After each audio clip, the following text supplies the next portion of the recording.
We're gathering here at our closing All Together session. I hope that you found value in these last days of reunion, peer-to-peer sharing and learning, and thinking forward. The theme we chose for this symposium, Forward Spaces, was centered in technology. But we wanted to also tie in the forward aspect of this event to looking ahead, rebuilding and facing the future with optimism. You all know the hardships you've had to face during the last few years. If the pandemic taught us anything, it's that we have some serious gaps around us.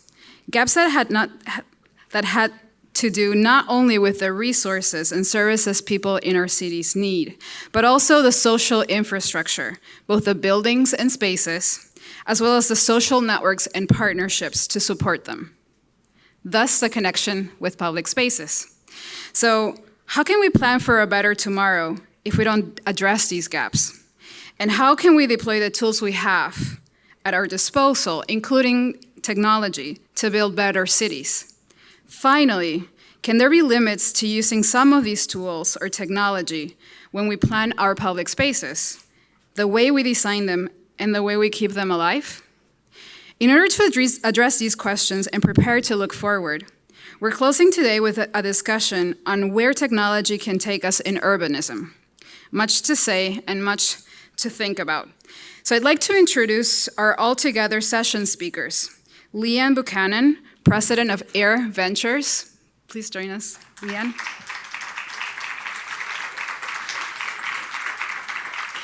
Ilana Altman, Co-Executive Director of the Bentway.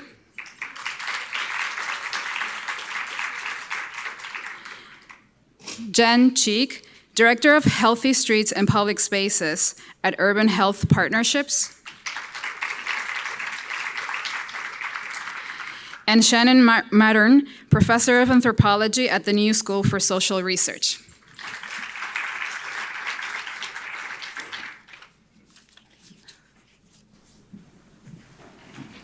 Thank you. How is everybody doing right now? How's everyone doing right now?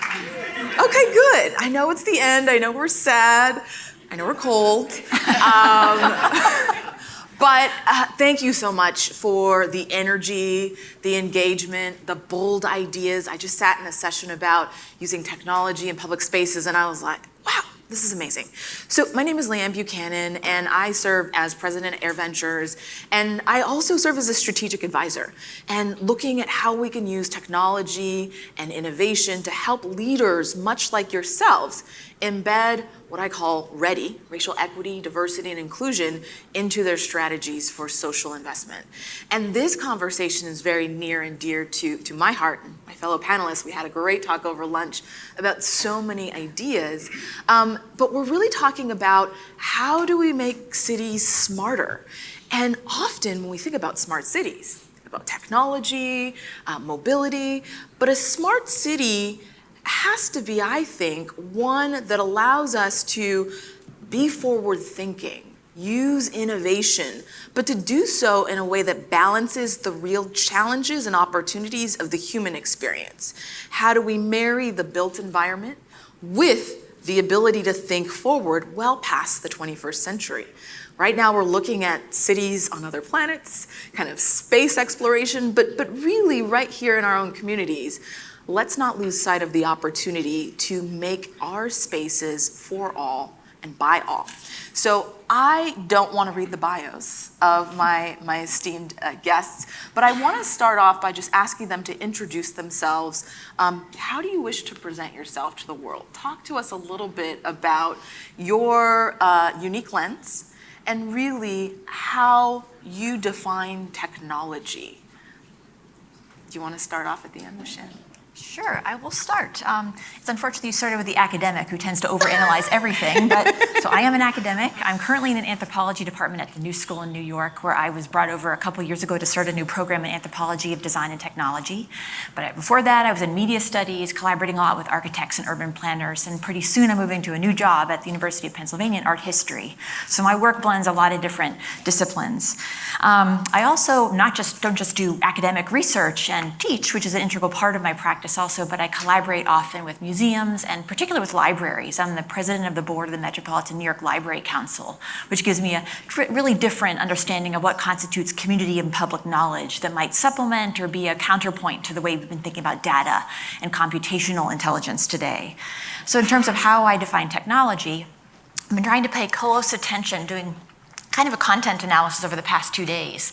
And you might know the concept of the technical stack, which is a way a lot of systems engineers think about what technology is. It goes all the way from the hardest stuff that you can kick, like the satellites, the pipes, et cetera, to the hardware, the devices that we have to engage with the data that's flowing through those pipes, to the software, the code, and then the interface. And I feel like those are things, the myriad levels of the stack have come up in all of our discussions. Not always in the same panel. Some of our sessions have focused more on one of those levels than the other. But across the whole 2 days, I feel like we've covered the whole technical stack in various ways. But I also think it's important to recognize that technology is not just computational, it's not just data-driven.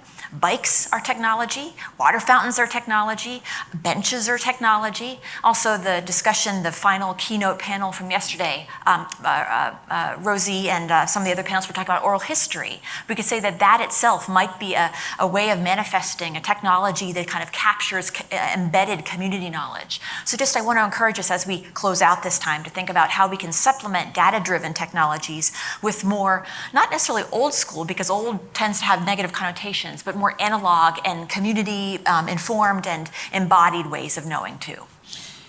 You know, Shannon, there's so much in what you just said before we move on to Jen, but I just want to uplift this idea that technology is really just a tool.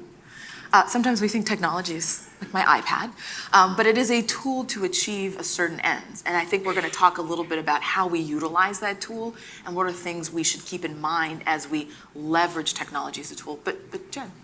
Great. Hello, I'm Jen Cheek.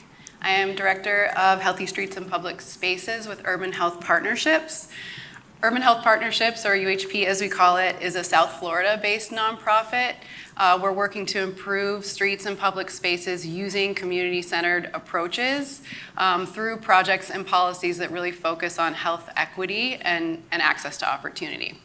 So I'm really, you gave me a great segue there, because we're really focused on that community lens, making sure that when there is data available and projects are happening, that the community is engaged in an intentional and a meaningful way. And the way the organization has done this is through what we call the Community Liaison Framework, where we work with partners and organizations to hire residents onto their project teams, into their organizations, to serve as that lens throughout project inception, all the way through maintenance, through outreach, rather than thinking of community engagement as, you know, sort of one part of the process or a box to check. And it sounds like from the conversations over the past 2 days, everyone's sort of on that path of making sure that we're moving in that direction of having an ongoing discussion about how we're really intentionally involving the community in decision making. So through our Community Liaison Framework, basically we help get community residents hired and then build their capacity to participate in that project, to really be engaged at the organizational level. How can they be a part of your conversations about plans, about strategic planning, about governance, about your organization? How can they be involved in discussions of project planning, implementing designs, that type of thing, and then also that next step of outreach. How can their connections and their networks out in the community really inform your public engagement and outreach process and your coalition building? So we have been doing that in a variety of projects, and recently within the past 2 years been working, I think some of the presentations have mentioned Knight Foundation's Autonomous Vehicle Initiative.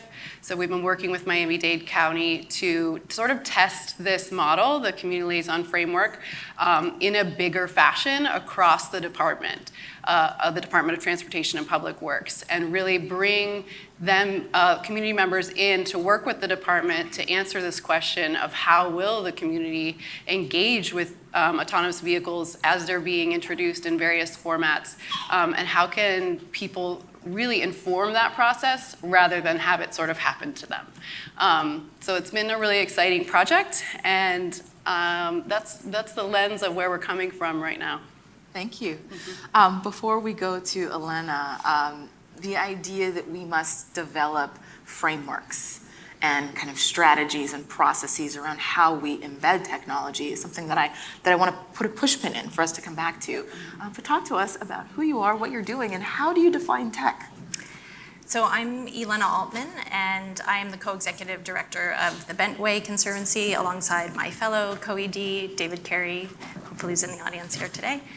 And Dave and I are leading an incredible project in Toronto, the redevelopment of extensive space underneath an elevated highway, mid-century elevated highway, that has long divorced Toronto from its waterfront. In terms, I will also say in my introduction that I am not a particularly technologically skilled or have deep understanding of technology. I'm the person who still has the screensaver on my phone when it was purchased. But I'm a strong believer and a deep lover of cities. And I think that, throughout the conference today, over the course of the last 2 days, I think what's really exciting is that we're not talking about how technology is remaking public spaces. We're talking about new techniques that are becoming available to allow public spaces to evolve and emerge, technology being one of them. And I think that there's been much discussion about the fact that technology is never just tools. It's never just the hardware and the software, but it's always a combination of tool and technique, technique being the ways in which those tools are deployed. And the ways in which those tools are deployed really matter. And I know that every one of you understands that because there's been a series of questions that have been asked at this conference. How do you define technology? How do you define infrastructure? Why do networks matter? I feel that we're centering around the same set of questions. Technology is infrastructure in the same way that we understand our mobility corridors, our social services. So we need to ask it the same questions. All of you understand that a roadway doesn't have to be a roadway. A creek bed doesn't have to be just a creek bed. You need to ask what it wants to give to its community, how it can best serve its community. And so I've been so excited by the fact that the conversations that we've been having at this conference today have asked those same questions of technology. Ilana, I want to stay on this point about how we juxtapose technique and tools, because I really like how you described this idea that there are processes, there are techniques that may work in some settings, may not work in others. And so the question that I'd love to kick off with you and ask Jen and Shannon to jump in on is, how do you start to build and identify and map out the techniques that are gonna form the foundation for the best practices for how we incorporate tech into our cities, into our parks? You have done a lot of great work at the Bentway, you and your colleagues. What are some of the things that you've learned about that entire process of incorporating? Because it's not simply to have an idea, I like this cool technology, I want to put it here, but there are multiple stages along the journey and things to be mindful of that you learn through practice and experience. So I'd just love to dig a little bit deeper into this idea of techniques. Yeah, I think at the Bentway, whether it's with technology or truthfully with anything that we do, we're big believers in the test, trial, transform. We're in a unique position where we're working under an active piece of infrastructure, and the city is undertaking a multi-billion-dollar effort of rebuilding this mid-century piece of infrastructure, which is highly debatable within the city itself. It's a real point of debate and division. So it's stalled our ability to grow. And so rather than saying, we're gonna hold off, we're not gonna make improvements, we're not gonna test new ideas or new ways of working for the next 10 years as they rebuild the deck of this highway, we've been really deliberate about temporary projects, whether they're creative-led, whether they're technology-led, putting things into practice as real-time demonstrations so that we can see how the public is engaging with them and being comfortable with not getting it right every time. And I think that that's true of technology as well. There's nothing wrong with testing as long as you're transparent and open about the way that you're testing and allowing a community to engage, learning alongside them in real time in an effort to understand how best to scale. Ilana, I love the alliteration of test, trial, and transformation. Jen, you talked about the community liaison framework and how you're using it with autonomous vehicles and how you use it as a lens through which you evaluate opportunities. What are some of the things that you've learned around incorporating community liaisons? The framework has been in development over many years, so it's sort of always changing and growing and building. And with this new iteration of working with the autonomous vehicles, something that we have learned to incorporate early and throughout the process is the service providers. Like you said, it's important to incorporate community early on into the process of testing technologies.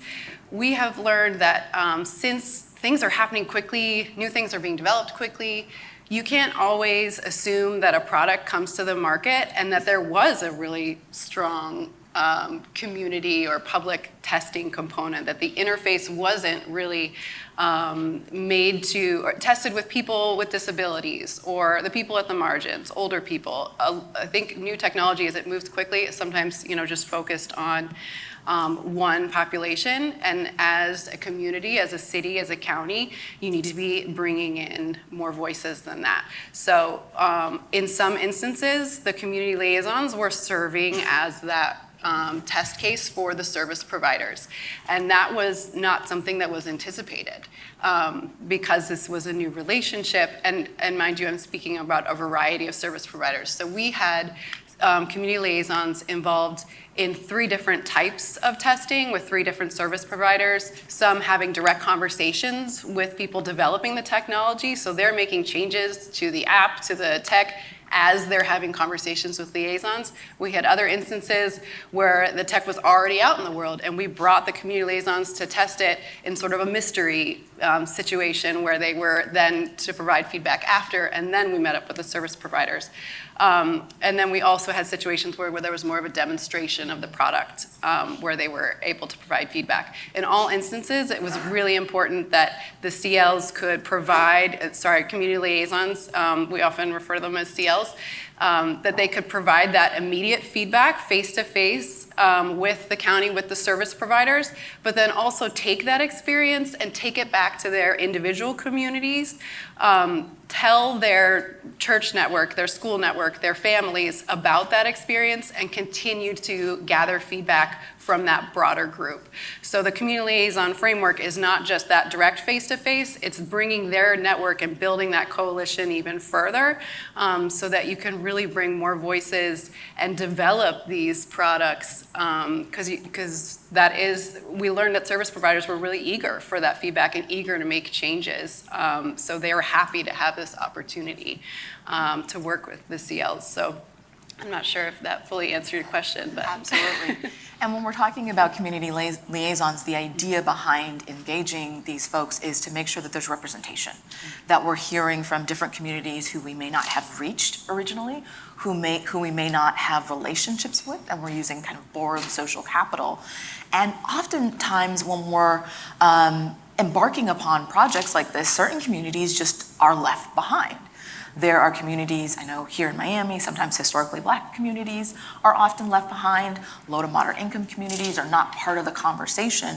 And so where I wanted to drive our dialogue to focus on is, what are some of the obstacles and opportunities that you have seen in trying to make sure we incorporate more inclusion and equity in our work around public spaces, around incorporating technology, around engaging different communities?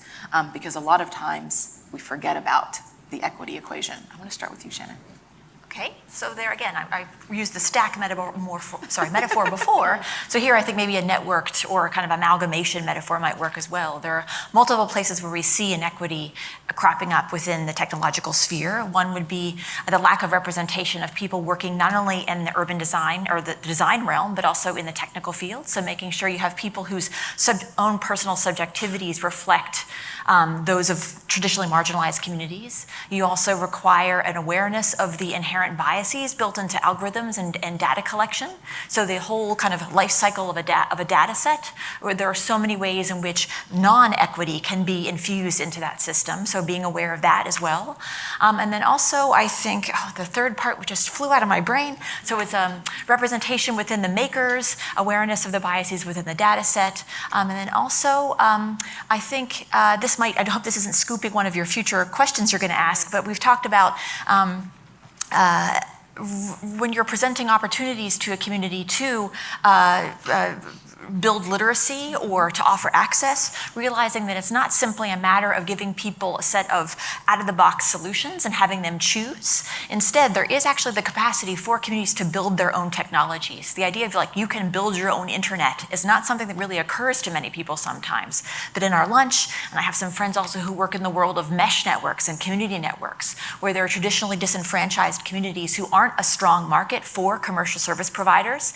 Sure, they could lobby to have them come into their neighborhoods. Instead, they choose to build their own networks that actually embody the values of privacy, equity, etc., that sustainability that matter to their communities. And I think parks and libraries, another community I represent often that I've unfortunately not heard mentioned in the same breath too often today, and could be partners more frequently, offer kind of really great testing grounds, to use a metaphor we've heard a lot over the last 2 days, to really empower communities to realize you can build your own technology from the ground up.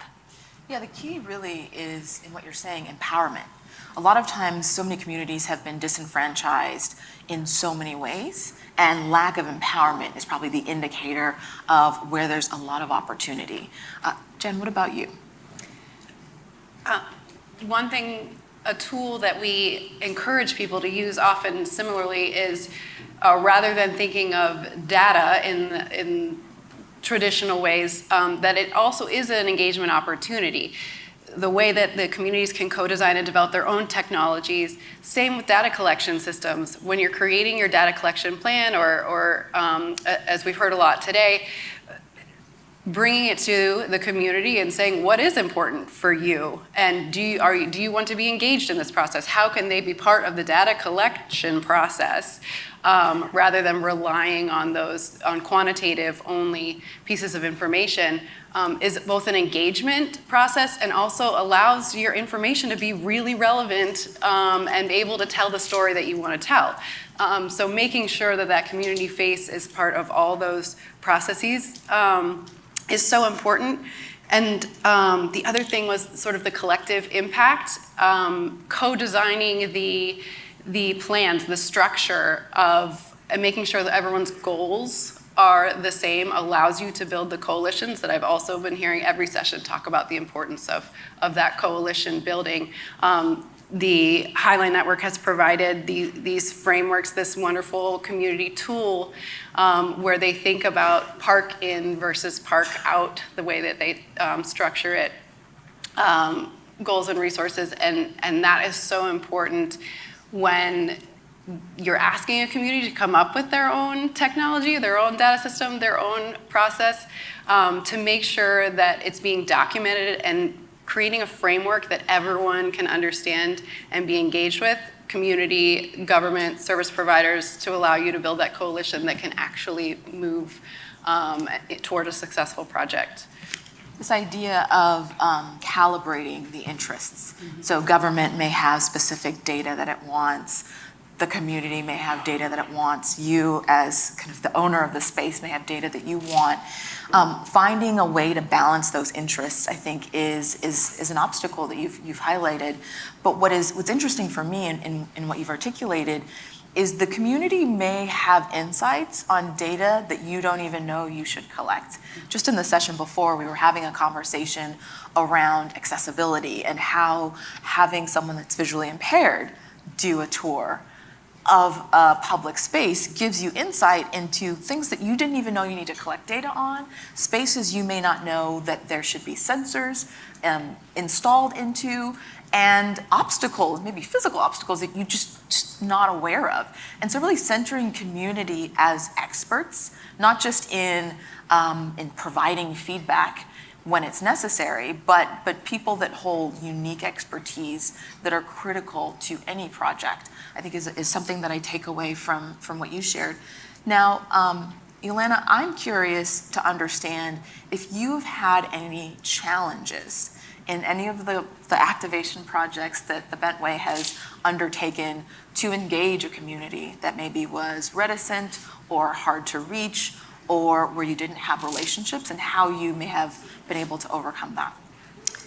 Sure. Well, actually, I wouldn't mind picking up on something that Shannon said, the reference to libraries. And it's something that I have given a lot of thought to. My background is an architect, and I worked on designing many a public space before I ever took on a role of being responsible for the operation of one.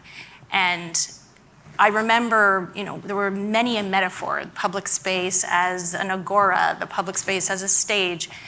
But as soon as I started working in the Bentway, I realized that the analogy to be made is with the library. That's really how our space functions. And it functions that way for all of the communities that use it, but very much in particular for a vulnerable and precariously housed community that lives or that is in and around the Bentway site and that relies on it for their daily needs. And that that includes access to facilities, access to power, and access to Wi-Fi. We have free Wi-Fi across the site, and it's amazing to see how people come and make use of the space for that reason.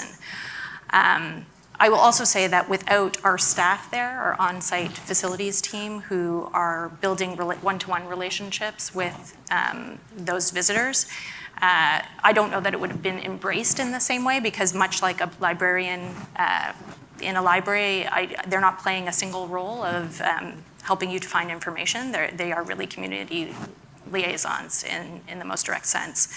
I bring that up because I think for us, it was a community that was admittedly not well considered when the project was first built. And it has been interesting to see that of all of the communities that we work with, in some ways technology has been the bridge to reach them. And the technology, especially in the form of access to Wi-Fi and access to information, has been one of the assets that they tap into the most. I'm not sure if that answers your question directly, but It does. Communities that experience housing insecurity are often a community that is not thought of when we build public spaces, yet they probably utilize the public space more so than the kind of target audience. And so in what you shared, this idea that your facilities managers become their liaisons, that you're thinking about how do you balance the needs and the goals of the park activation, while also recognizing that sometimes the public spaces that we create are providing a necessary service to certain populations. Before we joined the panel, we had a conversation over lunch around Wi-Fi and the fact that some communities still don't have Wi-Fi access. I think up until the recent legislation at the federal level, 1 in 5 households in Miami-Dade County did not have access to Wi-Fi. And then when we talk about Wi-Fi, is it Wi-Fi that allows you to stream and actually use the Wi-Fi, or is it just a spotty connection? And so I want to talk a little bit about how we can balance the reality that sometimes our public spaces are providing basic services that would otherwise fall in the purview of government, that government should provide but maybe doesn't. How do you begin to think about even meeting needs, and sometimes when needs are more overwhelming than you originally planned for a specific space? I see you're shaking your head, Shannon, so I'm going straight to you. Sorry, I'm going to talk about libraries again, because there's a lot of translation that can be really productive to go across these different realms. Because as other social services have been defunded or closed entirely, libraries have become elder care centers, mental health facilities, childcare facilities. They have become social infrastructures in addition to being kind of technical and other myriad forms of layered infrastructures. And they've been celebrated for this. When you talk about all the things that a librarian has to do, all those various services I just mentioned, there's often revered or regarded with awe. And there's a librarian, Fobazi Etter, who came up with this concept of vocational awe. Librarianship, maybe even park stewardship, is regarded as a calling. Thus, you should be willing to take on all these additional responsibilities with no increase in pay, no additional training, no additional job security. We talked earlier today about how so many park workers are seasonal workers without great job security, no unionization. So sure, we can celebrate their flexibility, their willingness to take on these additional roles, but that doesn't serve anybody well. It pushes a lot of people out of the field, for one thing. People can't be jacks of all trades. So part of it is a labor issue that's much bigger than maybe what can be solved in this room, but could potentially be a discussion that has started here. I've heard some people talking about these things. It's also interinstitutional partnerships.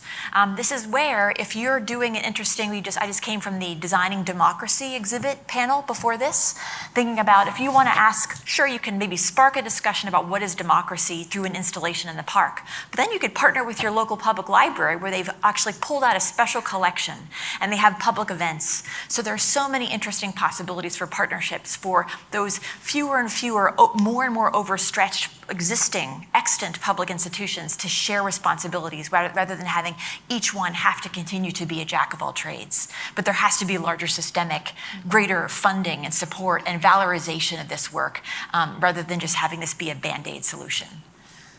I just want to have you talk a little bit more. How should we be funding this? If you had a magic wand, I'm going to ask all of you this question, but if you had a magic wand, you're in the position to allocate dollars. We've got folks representing cities, we have folks representing funders. How should we be thinking about funding these types of projects where we know that they're actually fulfilling social needs? You're asking the wrong person that question, I will say. But based on what little I do know, kind of the abstract level, is make it so that it's actually something that's built in generously into the budget. In New York City, there are so many different vital institutions that have to do this dance for the city council every year.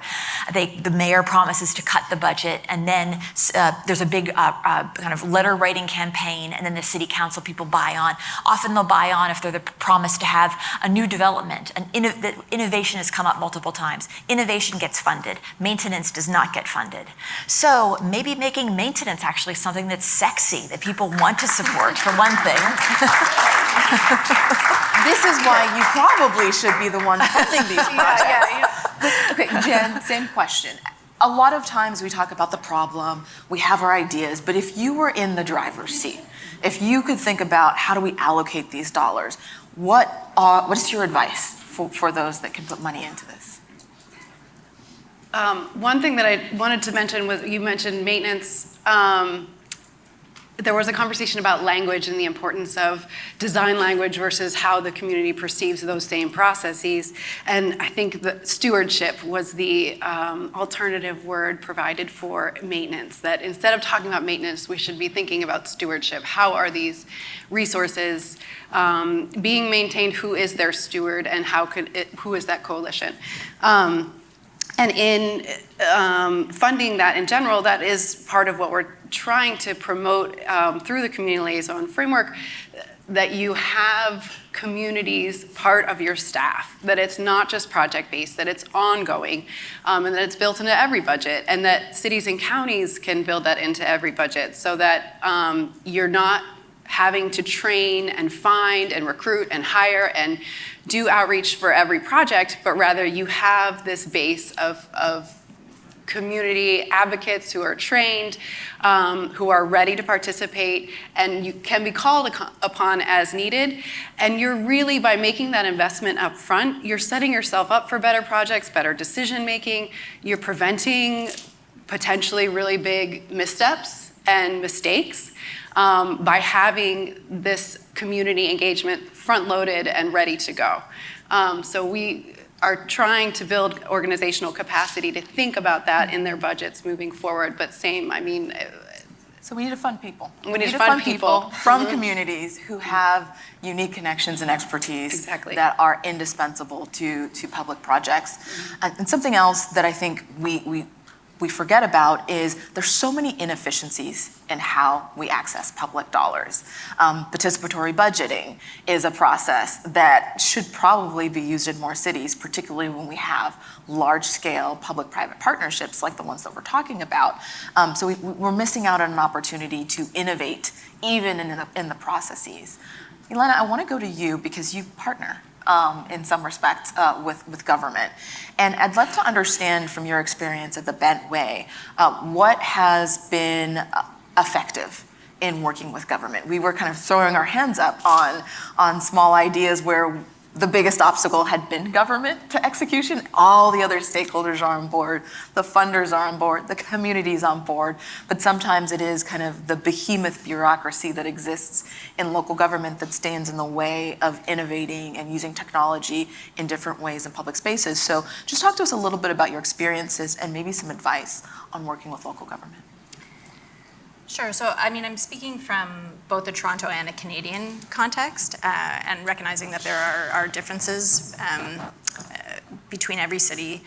But I think that one of the biggest challenges that we face in partnering with the city is that we talk about the city like it is one thing, is one entity, but it is the most multi-headed beast that you could possibly imagine.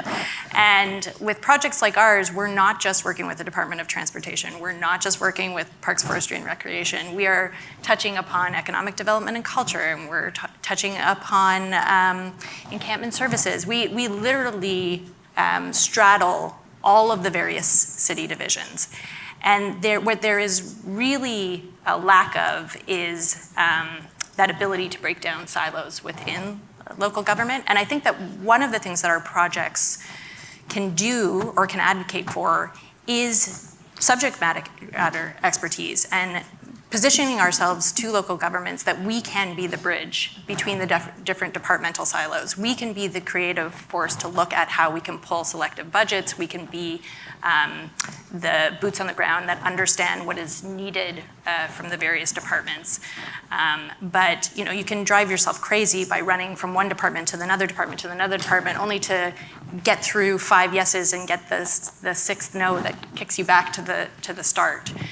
And one of the things that I'm quite proud of, and I will say that I think this is a project that was only possible because of COVID, is that in addition to the Bentway being concerned about our site and our own growth opportunities, we started to recognize that along the larger corridor of the Gardiner Expressway, there were many different stakeholders that were starting initiatives, private developers, various city agencies, arm's length nonprofit organizations, and there was nobody stitching together all of the various conversations. And an opportunity was going to be lost to think at scale, to really think about how we problem solve at scale, and also to find cohesion and connectivity between the various projects.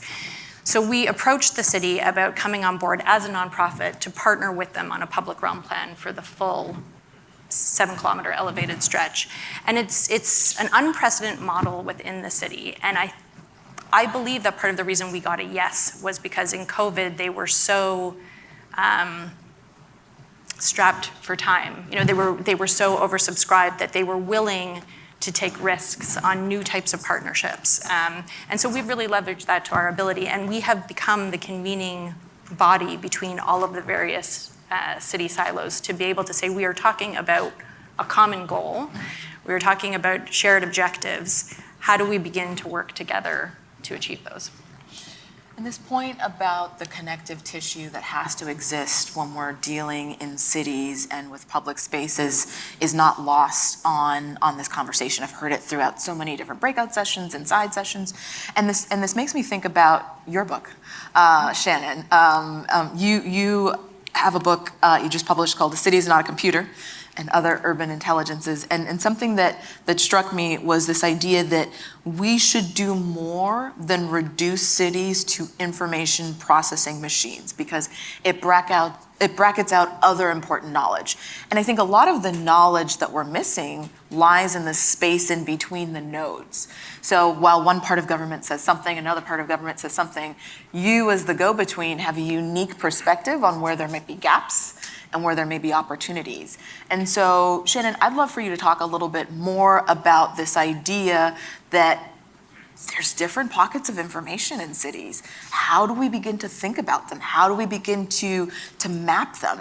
I always think the most powerful forms of capital you can have is information, as an information broker, and social capital. And those are not something we think about as comparative to technology. So talk to us a little bit about information. So this is not an unproblematic concept, but there's this model in information science that epistemology, how we know what we know, is built in a triangle. Data are plentiful. They're kind of the most unformulated form of thing you can gather from the world. When you contextualize data, it becomes information. When you contextualize information, it becomes knowledge. And then if you live with knowledge, kind of embodied in a community, it becomes wisdom. So if we are looking to find ways to computationally model a city, which some kind of very hubristic, ambitious tech startups have proposed, there's a lot of that's wisdom stuff that doesn't really lend itself to datification or algorithmicization. So I think I've been really glad to see over the past 2 days that there's been a lot of discussion of how you pair database methodologies and ways of understanding with qualitative methods. Some folks were even talking about pairing data scientists with ethnographers, realizing that sure, there's a lot that sensors and cameras can tell you about what's happening.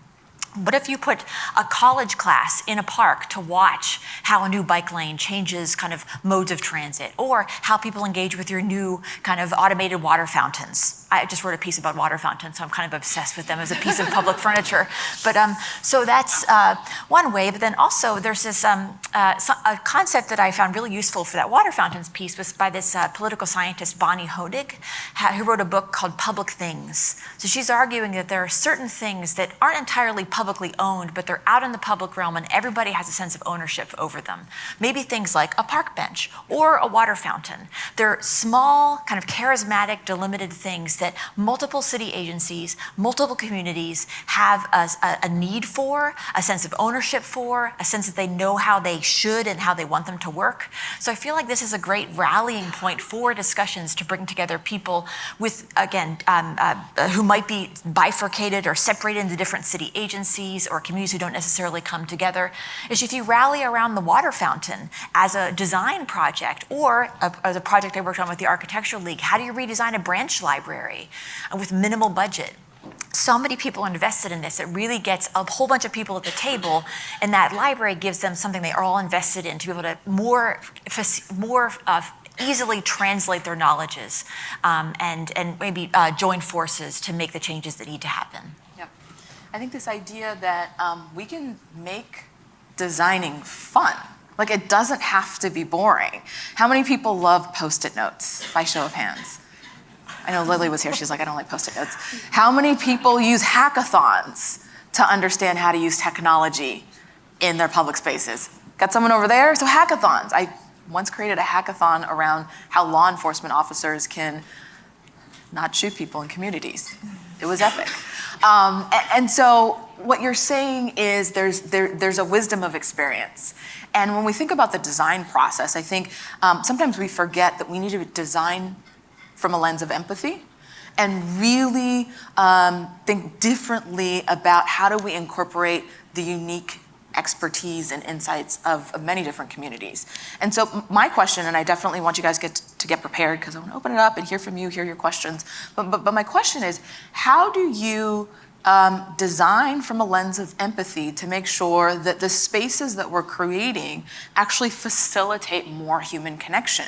If you go on, I don't know, the Metro Mover in Miami or maybe the subway in New York, people don't talk anymore. I don't think maybe you see the breakdancers once in a while and that gets uploaded to TikTok, but people are not talking in public spaces. They're sitting there on their phones, they're developing really bad posture, and so we can do something with these spaces that are designed to create kind of these serendipitous collisions. So how do you begin that process of designing? Jen, we'll start with you because we haven't heard from you in a minute. It's so important to create the organizational mindset. The cultural shift needs to be in place to really value lived experiences as much as technical experience. Meet people where they are. Understand what's happening in their daily life. Asking a question about a water fountain will get you a lot of information, but what's going on the rest of their day, you know? Opening up and finding that context and being empathetic and really listening and valuing that input is, I think, the number one step. Amazing. Well, I'm a designer. I'm a big believer in the power of design, but I think that it is really hard for a design to be not representative of its moment in time. And public spaces are not made once. They're made every single day in the decisions that we make on site, in the ways that the community use them, in the way that we respond to them. So I think that we have to stop thinking about the design as the end goal. And that's why we invest as much as we do in programming. We really believe that programming is not a means of animating a space. It's a means of ensuring that a space remains relevant to the communities that it serves and that you can continually remake it in the way that's in the best interests of the people who are using it. I just say just the very existence, the continued existence of public institutions is in a way like a platform for cultivating empathy. If we have the rise of charter schools, all the right-wing, I don't know what the political orientation is in here, but primarily right-wing attacks against public libraries, the Proud Boys showing up, protesting things, people taking their kids out of public schools. Just the very existence of this is part rooted in parents and taxpayers choose to fund these things because you're funding a commons. You're kind of wanting to put people into a space where you're necessarily faced with difference and forced to engage in some type of negotiation and empathy. So I think that valuing through funding, through kind of social valorization, cultural valorization, public institutions, there's kind of I think in my mind at least, an inherent kind of ethos of empathy built into that. Yeah, this idea of connecting across lines of difference can happen more easily when we inhabit the same physical space or digital space. And when we design kind of the social interventions around how do we speak to each other, how do we interact, technology can actually be an amazing facilitator of some of the challenges and divisions that we see. I think we have about 5 minutes left, and I want to make sure we open it up to see if there are any questions from those in the audience. If I knew more people, I would definitely call people out by name. For those that know me, know I always do that. So any questions from those in the audience?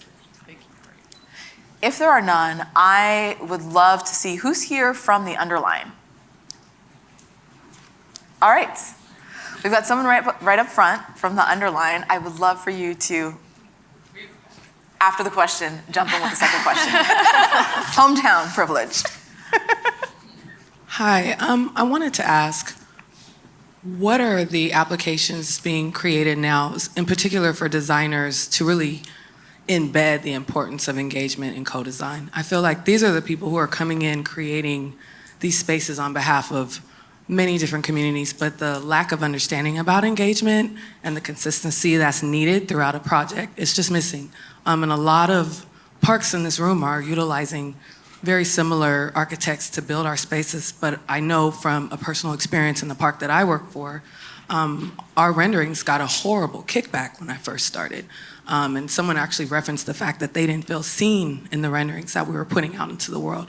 So I just wanted to ask, from an engagement standpoint, like, as designers, how can we, as engagers, support really making sure that that understanding stays throughout the duration of the entire project? As our resident architect and designer, I'm going to kick it to you first. Well, I think that consultation is an ongoing process. I think we have to be very careful not to assume that you do an initial community engagement up front and then that work is done and you take the design away. I will say that for the public realm plan that we're working on right now, we are using a tool for the first time called Social Pinpoint, and it's a location-based mapping tool that allows people to leave comments about what they would like to see, and they can add imagery. And one of the most interesting features about this tool is that people could actually upvote or downvote other people's comments.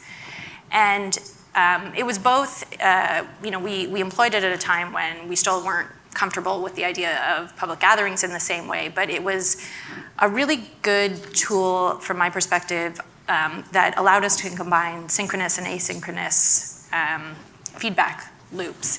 And surprisingly, I mean, much in the same way that we're comfortable liking a photo on Instagram, or unfortunately liking an article that we never read on, on other platforms, we saw that people who may not know how to express their ideas take comfort in validating others.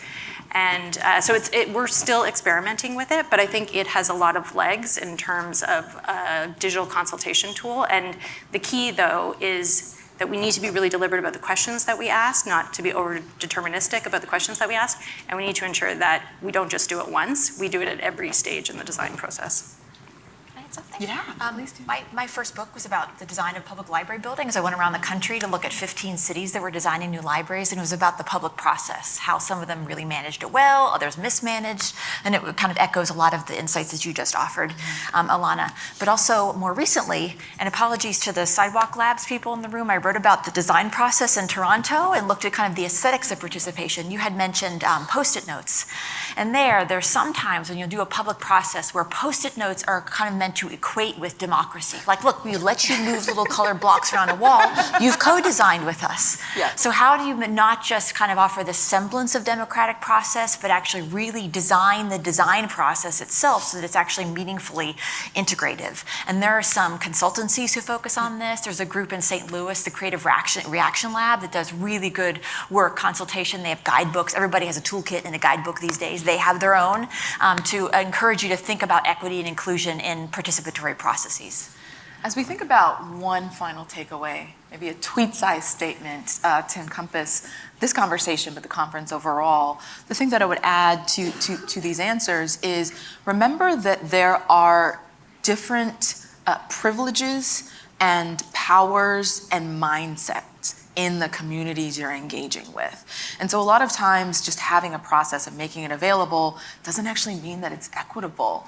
Some people don't feel safe or empowered or secure to even participate and give their feedback because they have been taught that when they engage, they get punished in one way or another. And so being really mindful of, as you said, the lived experiences and how that might impact the psychology of the dynamic around the power in the process of engagement, I think is one thing that I would add. But as we close out this conversation, I'd just love to hear one takeaway on where tech can take us in urbanism. How would you encapsulate this in a short tweet-sized statement? Start with you, Shane. Tech is one tool in an assemblage that can make parks more inclusive and welcoming spaces. Jen?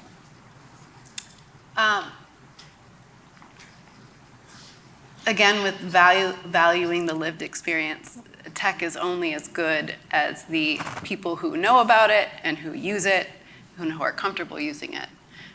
So that's our role, is to be that ambassador and make sure we're connecting and introducing and reaching out to bring people into that bubble and to experience this new technology.